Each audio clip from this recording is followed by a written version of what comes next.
اینجوری مطالعه نکن. سلام سلام سلام خدمت شما عزیزانی که با ما همراه هستید و میخواید با هم یاد بگیریم چطور مطالعه بکنیم. قبل از اینکه مطالب این دفعه رو خدمت شما بیان بکنم و این قسمت رو با هم شروع بکنیم، با هم یک کلیپ ببینیم. با 3 تکنیک مثل باهوشا درس بخون، نه مثل خرخونا. اولیش تکنیک جیم کویک. همزمان که داری درس میخونی از متن سوال در بیار و حتما این 3 سوال رو از خودت بپرس که چرا، چطوری و چه زمانی قرار از این اطلاعات استفاده کنی. دومیش تکنیک اوبینگ هاوس. وقتی اطلاعات رو حفظ کردی 1، 3، 7 و 14 روز بعد مرورشون کن. سومیش تکنیک فاینمن. برای اینکه بفهمی موضوعی رو یاد گرفتی یا نه باید بتونی به مامان بزرگ یا بابا بزرگت مطلب رو توضیح بدی تا اونا متوجه بشن. شما هم دیدید؟ آیا تا حالا با این تکنیک ها و این مدل از تکنیک ها به مطالعه کردن و یادگیری مطالعه پرداختید؟ تا حالا تونستید با این مدل های مطالعاتی موفقیت های خوبی رو برای خودتون رقم بزنید؟ آیا تونستید با این مدل های مطالعاتی تثبیت روش مطالعه در خودتون به وجود بیارید؟ من به عنوان کسی که با دانش آموزان زیادی سر و کار دارم و همچنین خودم هم با کتاب ها انس مخصوص به خودم رو دارم، میبینم که وقتی در یادگیری یک مطلب و مطالعه کردن یک کتاب و یا همچنین یاد گرفتن یک مطلب از کتاب ها میخوام تلاش بکنم و روشی رو پیدا بکنم، دچار مشکلات مختلف میشم. همه ما برای یاد گرفتن مطالعه یا میریم سراغ معلمینمون یا میریم سراغ اینترنت. روش های درس خواندن، روش های مطالعه، بهترین روش مطالعه چیست؟ همه ما با این مدل پاسخها در اینترنت روبرو شدیم. روش مطالعه SQ3R یا SQ4R هم هست. چطور هر چیزی را سریع یاد بگیریم. یا از این طرف مطالعه به روش دانشجویان هاروارد. خب دانشجویان هاروارد چطور مطالعه میکنن؟ این روش چیه که من دارم میرم سراغش برای یادگیری ولی دوچار مشکل میشم؟ این مشکل رو من چطور برطرف بکنم؟ مشکلات من چرا خدایا تمام نمیشن؟ چرا من نمیتونم سریع یاد بگیرم، خوب یاد بگیرم و به حافظم اتکا کنم؟ عزیزم، من و شما وقتی سراغ این روش ها میریم دوچار یک مشکل میشیم. میگیم وقتی این روش ها رو من استفاده کردم و من در دل یادگیری هام و تلاش هایی که انجام دادم نتونستم یادگیری خودم رو رقم بزنم، حتما من مشکل هوش و حافظه و ذهن دارم، پس من نمیتونم یاد بگیرم. من میخوام بهت بگم عزیز دلم، دوچار یه اشتباه اساسی هستی.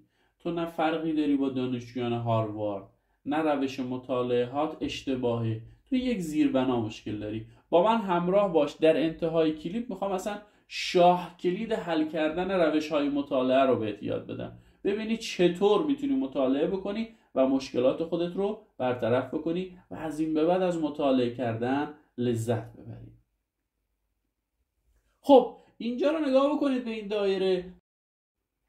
تندخوانی، خلاصه نویسی، روش SQ4R یادداشت نویسی، تکنیک پومودرو، روش 80-20، رسم نمودار، خط کشیدن، طراحی سوال، روش PQRST.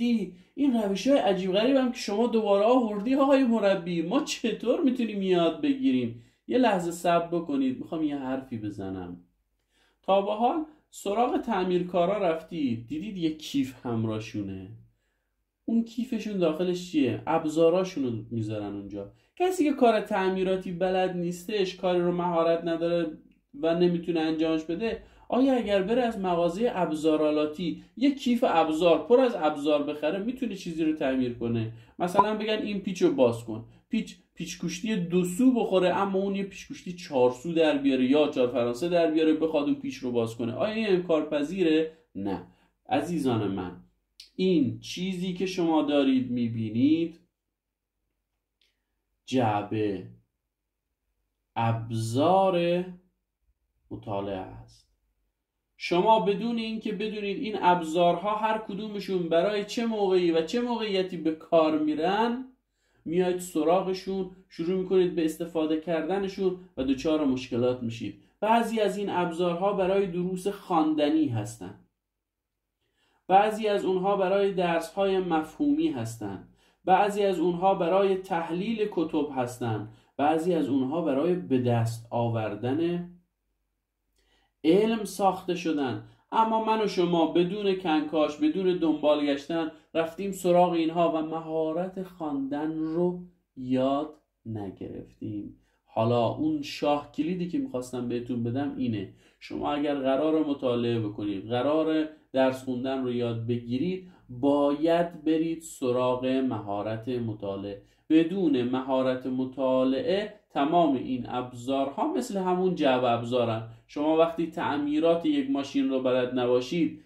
تمام ابزارهایی که میشه باهاش یه ماشین رو باز کرد دم دستتون باشه، آیا میتونید موتورش رو تعمیر کنید؟ آیا میتونید مشکل برقش رو رفع بکنید؟ دقیقا مطالعه کردن هم همینه. وقتی تمام این ابزارها رو داشته باشی، یاد داشته باشی، اما مهارت مطالعه کردن رو فرا نگرفته باشی، نمیتونی از اینها استفاده بکنی. مهارت مطالعه چیه؟ ما تو این صفحه قراره بهتون مهارت خواندن یا مطالعه کردن رو آموزش بدیم، یاد بگیریمش در کنار هم و بتونیم از مطالعه کردن لذت ببریم. ببینید مهارت مطالعه 4 قدم داره و 4 مرحله. مرحله خواندن مقدماتی، خواندن اجمالی، تحلیلی و تلفیقی. فقط خدمتتون یه اشاره‌ای بکنم: کسانی که با دست و پا زدن، تلاش کردن میرن جلو و مدارکی مثل کارشناسی ارشد رو به دست میارن که حاصل حدود 18 تا 20 سال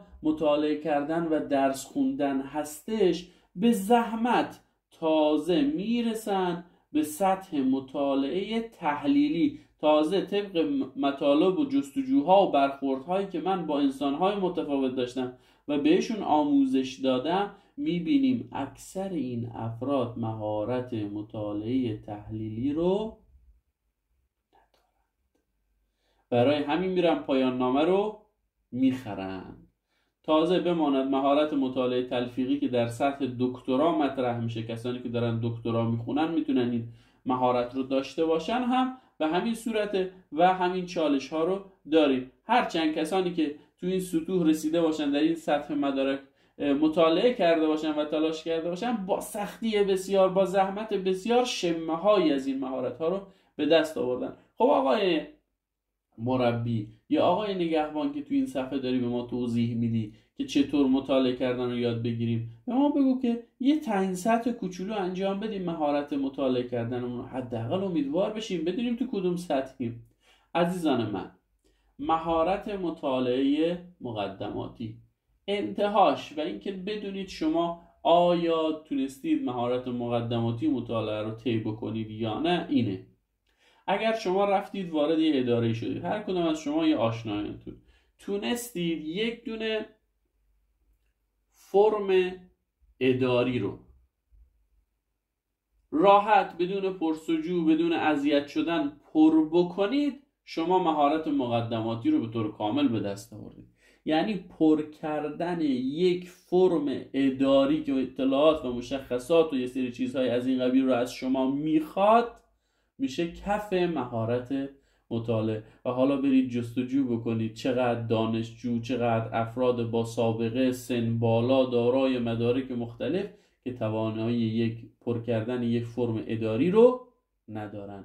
اینجاست که ما میگیم با ما همراه باشید، ما قرار مهارت خواندن رو به شما آموزش بدیم و در دل این آموزش قرار از خواندن لذت ببرید و دیگه هیچ محدودیتی برای پیدا کردن مهارت‌های مختلف و یادگیری در ابعاد مختلفش نخواهید داشت. موفق و پیروز باشید.